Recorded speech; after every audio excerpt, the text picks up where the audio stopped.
Hello everyone. अगर आपका शुमार भी उन दोस्तों में होता है जो थोड़ी थोड़ी इंग्लिश बोल लेते हैं और चाहते हैं चंद दिनों में अपनी इंग्लिश को 10 गुना तक बेहतर बना लें, तो मेरे साथ सिर्फ और सिर्फ 14 दिन का ये कंप्लीट इंग्लिश लैंग्वेज कोर्स कर लें। हजारों रुपए के फ्री में करवाए जाने वाले कोर्स की आज हम करने वाले हैं क्लास नंबर 4। चलिए बिला ताखीर हमारे आज के सबक का आगाज कर लेते हैं। जब आपके पास कुछ करने को, बताने को, एक्सप्लेन करने को हो और आपने ये बात किसी को इंग्लिश में बतानी हो, कहनी हो कि मेरे पास ये बताने को है, ये करने को है, ये एक्सप्लेन करने को है, तो आप ये बात बड़ी ही आसानी से इस स्ट्रक्चर को यूज़ करते हुए इंग्लिश में बता सकते हैं। आई हैव समथिंग और उसके बाद वर्ब की फर्स्ट फॉर्म। सेंटेंसेस देख लेते हैं। I have something to complete. आपका दोस्त आपको आके बोलता है चलो यार थोड़ी देर बाहर चलते हैं, आउटिंग करते हैं, और आप कहते हैं सॉरी मैं अभी नहीं जा सकता, I have something to complete. I have something to complete. I have something to share with you. I have something to share with you. I have something to share with you. मेरे पास आपके साथ कुछ share करने को है। I have something to tell you. मेरे पास आपको कुछ बताने को है। I have something to explain to you. मेरे पास आपको कुछ एक्सप्लेन करने को है। I have something else to consider. मुझे किसी और चीज़ को कंसिडर करना है। यहां तक हमने सिर्फ और सिर्फ अपने लिए बताना सीखा कि मेरे पास अगर कुछ है बताने को, करने को, एक्सप्लेन करने को, तो कैसे इस स्ट्रक्चर का यूज़ करते हुए हम ये बात कह सकते हैं। अब हम थोड़ा सा इसको एक्सपैंड करते हैं और सीखते हैं कि अगर किसी और शख्स के पास कोई बात है बताने को, कुछ करने को है, तो वो ये बात कैसे कह सकता है, या हम किसी और शख्स के बारे में बताने के लिए कि उसके पास कुछ करने को है, कुछ बताने को है, तो हम ये बात कैसे कह सकते हैं। यानी दूसरे सब्जेक्ट्स के लिहाज से हम इस स्ट्रक्चर को कैसे चेंज करते हैं सादा लफ्ज़ों में। सबसे पहले सब्जेक्ट के लिहाज से देख लीजिए। अगर कोई भी सिंगुलर है आई एंड यू के अलावा, तो सबके साथ हमने हैज़ लगाना है। ठीक है, इनके अलावा सबके साथ हमने हैज़ लगाना है, और आई एंड यू को शामिल करते हुए जितने भी प्लूरल्स हैं उन सबके साथ हमने हैव लगाना है। ठीक है, तो ये बात याद रहेगी। हैव किन के साथ? आई, यू एंड जितने भी प्लूरल्स हैं, दो या दो से ज़्यादा लोग हैं, सब के लिए हैव आएगा। They have, we have, Asim and Kasim have, और जितने भी प्लूरल्स हैं, राइट। और हैज़ किन के साथ आएगा? जो लोग सिंगुलर्स हैं। डॉक्टर है, एक है तो उसके साथ has. Doctor has something to tell her.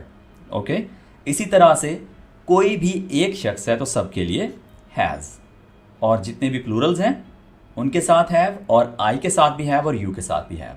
Okay, ये बात क्लियर हो गई। मूविंग ऑन, हम ज़रा डिस्कस करते हैं कि अगर यही बात किसी के लिए हमने पास्ट में कहनी हो कि उसके पास कुछ बताने को था, कुछ करने को था, तो हम कहेंगे had something, he had something, she had something, right. और अगर प्रेजेंट की बात करें तो हमने अभी अभी सीखा have something and have something, और फ्यूचर के लिए विल हैव समथिंग। देखिए, एक छोटा सा सिनेरियो डिस्कस कर लेते हैं कि विल हैव समथिंग का यूज़ हम कैसे कर सकते हैं, किस सिचुएशन में कर सकते हैं। सिंपली कल नाश्ते के बाद की बात हो रही है कि नाश्ते के बाद हमने टूर के लिए निकलना है, राइट। दोस्तों के दरमियान बात हो रही है। एक दोस्त बोलता है sorry I will have something to do और to complete tomorrow after the breakfast. Okay, और I will have something to complete tomorrow and it will take a whole day. ठीक है, पूरा दिन लग जाएगा। I will have something to complete, right. तो इस तरह से आप had something, have something, will have something का यूज़ कर सकते हैं डिफरेंट टेंसेस के लिहाज से। ऑलराइट, कुछ रिलेटेड फ्रेजेस हैं। आप एग्जैक्टली आई हैव समथिंग के अलावा ये भी यूज़ कर सकते हैं। There is something I have to complete, there is something I have to complete. इसी तरह से I've got something to share with you. I've got something to share with you. मेरे पास कुछ है आपके साथ शेयर करने को। I've got something to tell you. जी, तो हमने ये सीख लिया कि अगर मेरे पास या किसी के पास कुछ बताने को है, कुछ करने को है, तो इस बात को इंग्लिश में कैसे कहते हैं। अब ज़रा सीखते हैं कि अगर नहीं है कुछ बताने को या कुछ करने को, या हमें किसी से सवाल पूछना है कि क्या आपके पास कुछ बताने को है, तो ये बात कैसे पूछेंगे, यानी नेगेटिव सेंटेंसेस कैसे बनाएंगे, इंट्रोगेटिव सेंटेंसेस कैसे बनाएंगे। ठीक है, ऑलराइट, सिंपल सा स्ट्रक्चर है। सबसे पहले सब्जेक्ट आ जाएगा, उसके बाद डू और डज में से एक चूज़ करेंगे। आई, यू और जितने भी प्लूरल्स हैं उनके साथ डू लगेगा, और जिनके साथ हमने हैज़ लगाया था उनके साथ हम डज लगाएंगे। राइट, उसके बाद नॉट, फिर हैव, सबके साथ हैव, यहाँ पर हैज़ का कोई भी यूज़ नहीं है। ठीक है, फिर एनीथिंग। इसी तरह से एक और स्ट्रक्चर भी यूज़ कर सकते हैं, सिंपली सब्जेक्ट, हैव और हैज़, ओके, और फिर नथिंग। ओके, इस तरह से ये दोनों स्ट्रक्चर्स आप यूज़ कर सकते हैं। जो आपको अच्छा लगे आप वही यूज़ कीजिए, या दोनों सीख लीजिए, जब जिस तरह से आपको मुनासिब हो वैसे यूज़ कर लीजिए। I do not have anything to tell you, मेरे पास आपको कुछ भी बताने को नहीं है। I do not have anything to tell you. She doesn't have any secret to reveal. She doesn't have, does not को कॉन्ट्रैक्शन फॉर्म में क्या कहेंगे, डजंट। ठीक है, doesn't have any secret to reveal. I have nothing to share with them. I have nothing to share with them. She has nothing to hide now. She has nothing to hide now. Okay, तो ये देखिए हमने nothing के साथ sentences कैसे बनाए हैं। She has nothing, I have nothing। ये simple है, आसान है। यहाँ पर ज़रा थोड़ा सा structure जो है वो लंबा हो जाता है, sentences भी lengthy हो जाते हैं। तो he has, she has nothing, right, और उसके बाद सेंटेंस का बाकी जो हिस्सा है। अगर आपने सवाल पूछने हो तो डू और डज शुरू में आ जाएगा। यहाँ पर देखिए दोस्तों, डू और डज के साथ ही आपने सवाल करने हैं। उसके बाद सब्जेक्ट आ जाएगा।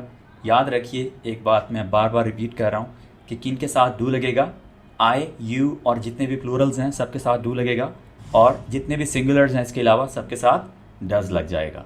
देन वी हैव और एनीथिंग। क्वेश्चन वाला ज़रा लहजा लाजमी रखेंगे। Do you have anything to tell me, do you have anything to tell me.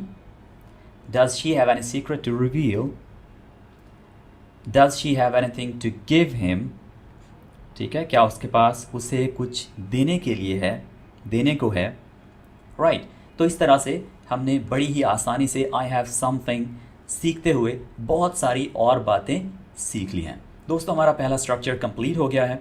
I hope आपको ये क्लियर हो गया होगा। आगे बढ़ते हैं, हमारा सेकंड स्ट्रक्चर आ जाता है हाउ कम। इस स्ट्रक्चर को हम यूज़ करते हैं किसी भी बात पर हैरानी का इजहार करने के लिए कि आखिर कोई चीज़ क्यों है, ऐसी कैसे हो गई है, या ऐसी क्यों हुई है, या ऐसी है कैसे। जब हम इन अल्फाज में हैरानी का इजहार करना चाहें तो हम इस सिंपल से स्ट्रक्चर का यूज़ करते हैं, हाउ कम, और उसके बाद subject and then verb. Okay, आपने इसके वर्ड टू वर्ड ट्रांसलेशन की तरफ नहीं जाना कि कम का मतलब तो होता है आना, तो हाउ कम मतलब कोई चीज़ कैसे आ गई है, नो। ये थोड़ा इडियोमैटिक है, तो इसका मतलब आपने सिंपली यूज़ के लिहाज से समझना है कि हाउ कम, और उसके बाद आप इसका यूज़ करें और हैरानी का इजहार कर लें। Right, how come parents worry so much. हम यूं सर की एक साइड पे हाथ रख के बैठे हुए हैं, ठीक है, अगर how come parents worry so much, आखिर पेरेंट्स जो हैं वो इतना परेशान क्यों होते हैं। How come you are so upset, आखिर तुम इतना परेशान क्यों हो। How come he will not call you, daily तो वो तुम्हारे साथ बात करता है या करती है, कैसे पॉसिबल है, कैसे हो सकता है कि वो तुम्हें कॉल ना करे। How come he will not call you, how come you always question me, आखिर तुम मुझे हमेशा इतने सवाल क्यों करते हो, कैसे कर लेते हो इतने सारे क्वेश्चंस। ठीक है, तो ये जो कैसे कर लेते हो ना, इसको हम हाउ कम कहते हैं। ठीक है, how come she will not come here, दोस्त की शादी है और बेस्ट फ्रेंड के बारे में बात हो रही है कि वो यहाँ कैसे नहीं आएगी, कैसे हो सकता है।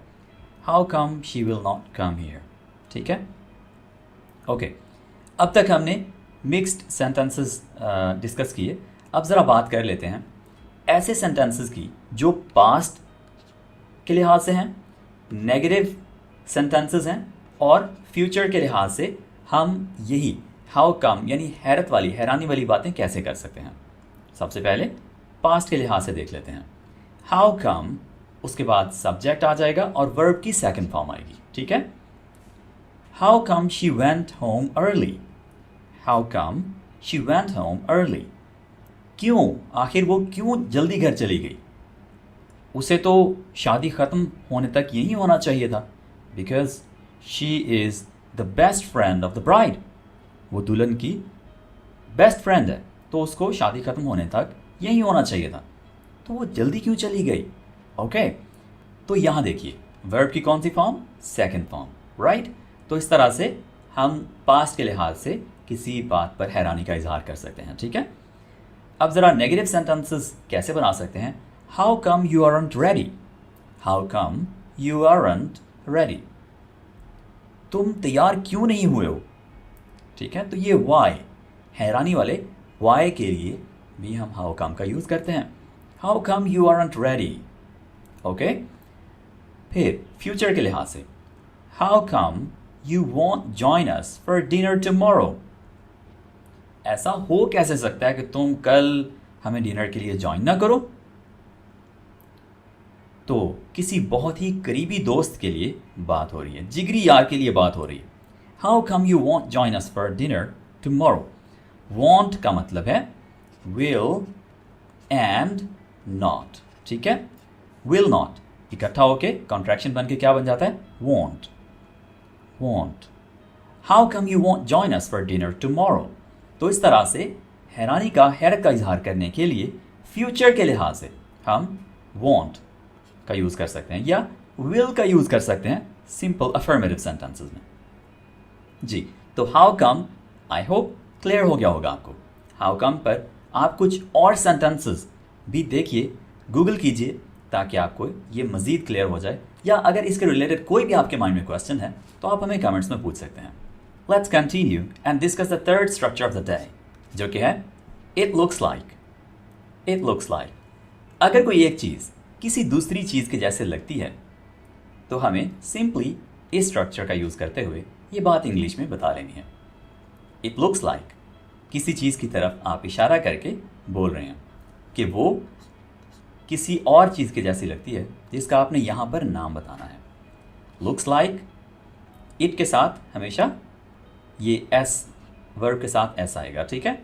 इट लुक्स लाइक आ, और फिर वो चीज़ जिसके बारे में बात होनी है कि इसके जैसी, इस चीज़ के जैसी लगती है।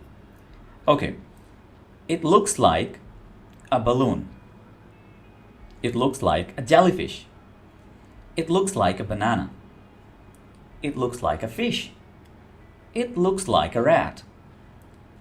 अब ज़रा अगर हम टेंसेस के लिहाज से देखें कि कोई एक चीज़ दूसरी चीज़ के जैसी लगी, यानी पास्ट के लिहाज से, या एक चीज़ दूसरी चीज़ की जैसी लगेगी, बनकर लगेगी, या कल को लगेगी, तो हम ये बात पास्ट एंड फ्यूचर के लिहाज से कैसे कह सकते हैं। सिंपली इट लुक्ड लाइक, ठीक है।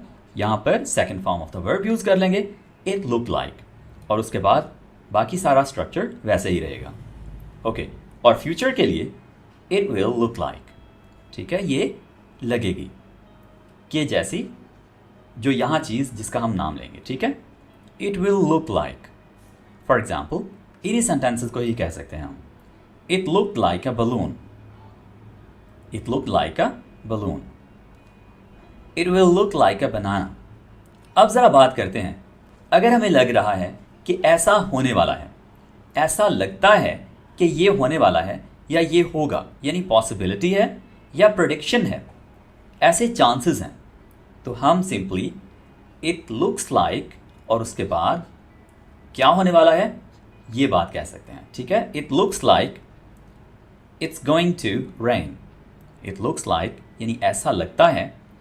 अब यहाँ पर इट लुक्स लाइक का क्या मतलब हो गया, ऐसा लगता है, और इट्स गोइंग टू रेन ये प्रेडिक्शन हो गई, चांसेस हो गए कि जो होने वाला है। It looks like we are going to have fun, it looks like we are going to have fun. दोस्तों देखिए, इट लुक्स लाइक के बाद यहाँ से एक पूरा सेंटेंस शुरू होगा, चाहे वो छोटा हो, लेंथी हो, ये सिचुएशन पर डिपेंड करता है। It looks like he is waving at us, ऐसा लगता है कि वो हमें हाथ हिला रहा है। It looks like he is lost, it looks like he is lost. तो इस तरह से लुक्स लाइक को यूज़ करते हुए आप बड़े प्यारे प्यारे सेंटेंसेस बना सकते हैं। जी दोस्तों, इट लुक्स लाइक के रिलेटेड कुछ फ्रेजेस हैं। अपेरेंटली मीन्स ज़ाहिरी तौर पर, बज़ाहिर। इट सीम्स दैट ऐसा लगता है, और इसी तरह से it appears that, it appears that ऐसा लगता है। आप इन तमाम सेंटेंसेस के साथ ये it seems that and it appears that use कर सकते हैं इट लुक्स लाइक की जगह। It appears that it is going to rain, ठीक है। We are going to fun, it appears, या it seems that we are going to have fun, right. It seems that she is lost, it seems that she is lost, okay. तो इस तरह से आपने देखिए एक स्ट्रक्चर सीखते सीखते कितने ज़्यादा स्ट्रक्चर सीख लिए हैं।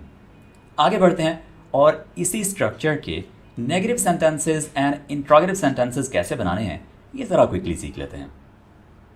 देखिए सिर्फ और सिर्फ एक एडिशन है, डजंट। डजंट आ जाएगा, इट के फ़ौरन बाद डजंट आ जाएगा। याद रखिए यहाँ पर लुक्स नहीं होगा, ठीक है, क्योंकि डजंट आ गया।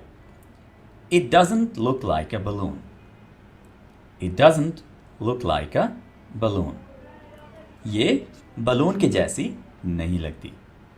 It doesn't look like a jellyfish, it doesn't look like rain, it doesn't look like rain, okay. फिर इंट्रोगेटिव सेंटेंसेस कैसे बनाने हैं, डज शुरू में आ जाएगा, उसके बाद सब्जेक्ट और फिर look like a. Does it look like a balloon, क्या ये एक बलून जैसा दिखता है। Does it look like a jellyfish या fish. Does it look like snow. तो इस तरह से आप डज को शुरू में रख के फिर सब्जेक्ट बोलेंगे, यानी इट ही है यहाँ पर सब्जेक्ट, और फिर आप सेंटेंस का बाकी हिस्सा बोलकर क्वेश्चंस कर सकते हैं। तो यूं हमारा तीसरा स्ट्रक्चर भी हो गया है कंप्लीट। अब ज़रा बढ़ेंगे चौथे स्ट्रक्चर की तरफ, जो कि यूज़ किया जाता है बताने के लिए कि अब वक्त है किसी काम के करने का। ये बात हम इंग्लिश में कहने के लिए इट्स टाइम टू और first form of the verb का यूज़ करते हैं। बहुत ही सिंपल स्ट्रक्चर है, याद भी आसानी से रह जाएगा। It's time to and plus first form of the verb. It's time to say goodbye, it's time to ask for a donation, it's time to collect our money, it's time to change the clothes, it's time to enjoy ourselves, it's time to join a gym. Question करने के लिए is it time to leave, it wasn't time to leave yet. Negative के लिए it wasn't time to leave yet. दोस्तों present tense के लिए हम कह रहे थे इट्स टाइम टू, यानी इट इज टाइम टू, ठीक है। पास्ट के लिए हम कहेंगे it was time to, it was time to और first form of the verb. तमाम स्ट्रक्चर्स के लिहाज से, चाहे वो प्रेजेंट के हों, पास्ट के हों या फिर हों फ्यूचर के, हमने जो वर्ब की फॉर्म है वो पहले ही लगानी है, ठीक है। इट वॉज टाइम टू और उसके बाद first form of the verb. It was time to leave, ये जाने का टाइम था। फ्यूचर के लिहाज से अगर कहना हो तो it will be time to, ठीक है। It will be time to और उसके बाद जो काम करने का वो वक्त हो वो बताना है, ठीक है। It will be time to leave for example, okay. वक्त आ गया हो कुछ करने का और हमें ये बात बतानी हो इंग्लिश में, तो इन फ्रेजेस का यूज़ भी किया जा सकता है। वी शुड नाउ लीव, अब हमें चलना चाहिए। We need to leave now, अब हमें चलना चाहिए। The time has come to go home, ठीक है। The time has come to go home. इसी तरह से now is the time to, अब वक्त है करने का। Now is the time to, ये इस मानो में यूज़ होगा, अब वक्त है करने का। Now is the time to, now is the time to change myself, अब वक्त है खुद को बदलने का। ऑलराइट जी दोस्तों, तो इट्स टाइम टू को हमने कंप्लीटली डिस्कस कर लिया। जी दोस्तों, तो यूँ हमने चारों स्ट्रक्चर्स को बहुत अच्छी तरह से डिस्कस कर लिया है। इनके रिलेटेड फ्रेजेस, कौन से टेंस में किस तरह से इनका यूज किया जाएगा, इनके सेंटेंसेस की प्रैक्टिस भी की है। सबसे बेहतरीन प्रैक्टिस अब शुरू होने वाली है जो कि आपने करनी है। दोस्तों, हर एक स्ट्रक्चर को लीजिए और इन पर दो दो सेंटेंसेस बनाकर या हमें कमेंट्स में चेक करवा लें या हमारे दिए गए व्हाट्सएप नंबर पर आप हमसे कांटेक्ट करके वहां पर भी प्रैक्टिसेस चेक करवा सकते हैं। जी, तो चारों स्ट्रक्चर पर एटलीस्ट एक एक सेंटेंस तो लाजमी बनाएं और हमें यहाँ YouTube पर कमेंट सेक्शन में चेक करवाएं। हम आपकी प्रैक्टिसेस लाजमी चेक करते हैं दोस्तों, और आपको जहाँ पर आपकी मिस्टेक्स हों बताते हैं, गाइड करते हैं। अगर इन स्ट्रक्चर्स के अलावा भी आपका इंग्लिश लर्निंग के रिलेटेड कोई भी क्वेश्चन हो तो आप हमसे कमेंट्स में लाजमी पूछिए। आज के लिए इतना ही, मिलते हैं अगली वीडियो के साथ AQ इंग्लिश पर बहुत जल्द। Take care, bye for now.